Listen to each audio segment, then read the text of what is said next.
और इन मंदिरों की वंदना करने के लिए 27 किलोमीटर लंबी एक पद यात्रा की जाती है।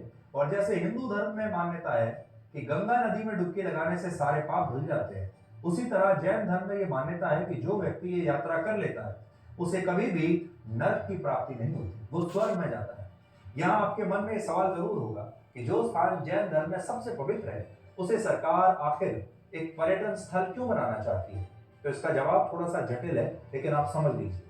असल में यहाँ जो तीर्थ स्थल है उस स्थान को और उसके आसपास के एक बहुत बड़े इलाके को सरकार ने पहले से ही एक संरक्षित क्षेत्र घोषित किया हुआ है, जहां कोई भी बिल्डिंग या होटल नहीं बन सकता।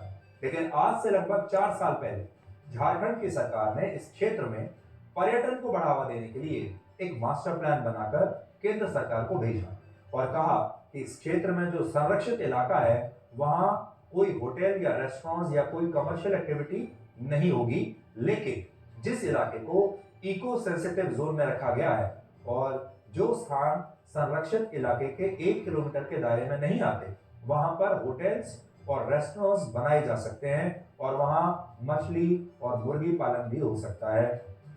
और ये समझ लीजिए कि सरकार वहां पर एक पिकनिक स्पॉट बनाना चाहती है।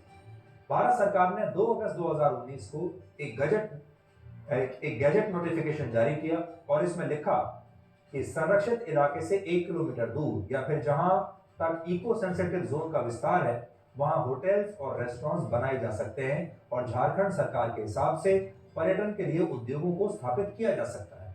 और यही बात जैन धर्म के लोगों को अब चिंतित कर रही है। इनका मानना है कि जब संरक्षित इलाके के आसपास होटल्स बनेंगे, रेस्टोरेंट्स बनेंगे और यहाँ लोग धार्मिक आस्था से नहीं आएंगे बल्कि सिर्फ पिकनिक मनाने के लिए आएंगे, लोग छुट्टियां मनाने के लिए अपने दोस्तों के साथ, अपने परिवारों के साथ यहाँ पर आएंगे और इससे इस क्षेत्र की पवित्रता भंग होगी। इसके अलावा जैन धर्म अहिंसा के सिद्धांत पर आधारित है और इस धर्म के लोग शाकाहारी होते हैं, लेकिन पर्यटन स्थल बन जाने से यहाँ लोग छुट्टियां मनाने के लिए आएंगे, पिकनिक मनाने के लिए आएंगे। इस दौरान नॉन वेजिटेरियन खाना, मांस खाया जाएगा, शराब पी जाएगी और वो हर खाना खाया जाएगा जो जैन धर्म में वर्जित है। लोग चप्पल जूते पहनकर वहां पर आएंगे, चमड़े का सामान पहनकर आएंगे, चमड़े के जूते पहनकर आएंगे जो जैन धर्म में वर्जित है। और कुछ लोगों का कहना है कि पिछले साल वहां कुछ ऐसी घटनाएं हो भी चुकी हैं। इसके अलावा इस धार्मिक स्थल पर मोटरसाइकिल से जाना प्रतिबंधित है, लेकिन पिछले कुछ समय में वहां ऐसी घटनाएं हुई हैं जब लोग मोटरसाइकिल से इस इलाके में आए हैं। इसलिए हमारा मानना है कि भारत सरकार और झारखंड सरकार को इस मामले में आपस में बात करनी चाहिए।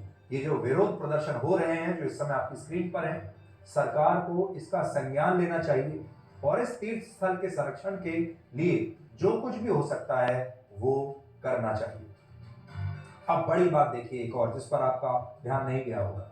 भारत में जैन धर्म की कुल आबादी सिर्फ 0.4% है और जैन धर्म के जो लोग हैं वो हमारे देश में अल्पसंख्यक माने जाते हैं, क्योंकि आपने देखा लगभग आधा % आबादी है हमारे देश में जैन धर्म।